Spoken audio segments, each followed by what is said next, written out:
এগুলো কিচ্ছু করতে পারবো না। তোমার মা একটা বাড়তি ঝামেলা না? আরে এত পাগল হচ্ছে কেন? রিল্যাক্স। মায়ের নামে না অনেক প্রপার্টি আর অনেক সয় সম্পত্তি আছে।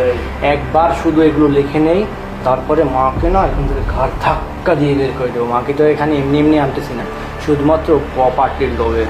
কি বলতেছো তুমি? তোমার মাথায় এগুলো চলতেছে? এত বুদ্ধি তোমার! বাহ, খুব সুন্দর প্ল্যান করছো। আমি কিন্তু খুব খুশি হয়েছি। আসলে আমি তো বুঝতে পারি না যে তুমি এত বড় একটা প্ল্যান সাজাইছো। যাই হোক, তুমি যা করতেছো খুব ভালো কাজ করতেছো। সম্পত্তিগুলো একবার হাতের মুঠোয় পেয়ে গেলে বুড়িকে তো আমাদের আর কোনো দরকার নেই, একদম ঘাট ধাক্কা দিয়ে বের করে দেবো। চলো চলো, আসো। তাই না? আমার সম্পত্তি তুই কিভাবে নিস সেটা আমি দেখে চাইতেছি, আমিও দেখে নিচ্ছি। ছি নয়ন, ছি, আমার ভাবতেই লজ্জা লাগতেছে যে তুই আমার সন্তান, তোকে আমি পেটে ধরছি, তোর এত লোভ এই জায়গা সম্পত্তির উপরে।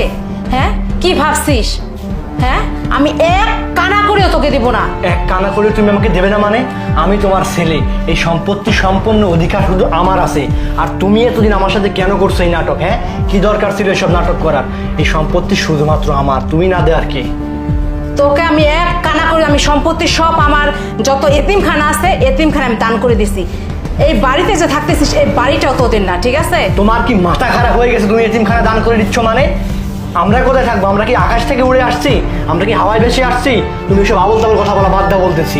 কোনো আবল তাবল কোনো কথা বলতেছি না আমি। তুই যে এত খারাপ মনোভাব, এত লোভী, তোর মতো সন্তান আমার না থাকাই ভালো। তোকে আমি ত্যাগ করলাম, ত্যাগ, ঠিক আছে? কি বলতেছেন আপনি মা? এটা আপনার নিজের পেটের সন্তান, আর আপনি ওকে এইভাবে সবকিছু থেকে বঞ্চিত করতে পারেন না। ওর একটা অধিকার আছে, সম্পূর্ণ অধিকার আছে এই আপনার জায়গা সম্পত্তির উপরে। আর আপনি এগুলো কি কথা বলতেছেন? হ্যাঁ, তোমার লজ্জা করে না? কি কথা গিলে বলছো ওকে? হ্যাঁ, আবার কথা বলতেছো? উকিল সাহেব এখনই চলে আসবে, তারপর দেখ যে কি করছি আমি, ঠিক আছে? উকিল সাহেব আপনি আসছেন?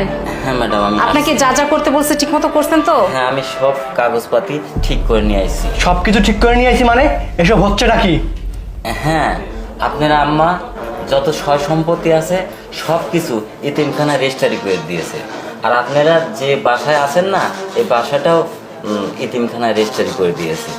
এই ধরেন সেই নোটিশ।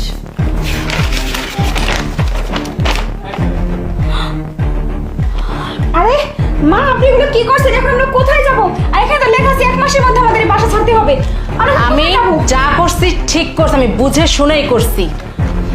তুমি কি পাগল হয়ে গেছো? আমি কিন্তু এটা মানি না। আমি এখন এটা জেনে ছেড়ে ফেলবো। তোমার মাথা খারাপ হয়ে গেছে। আমি এই সব কিছু একটা সম্পত্তি হতে দিব না। তোর একটা কথা শুনতে চাই না আমি। লজ্জা করে না তোর? বের হয়ে যা। তোর মতো সন্তান আমার কোনো দরকার নেই।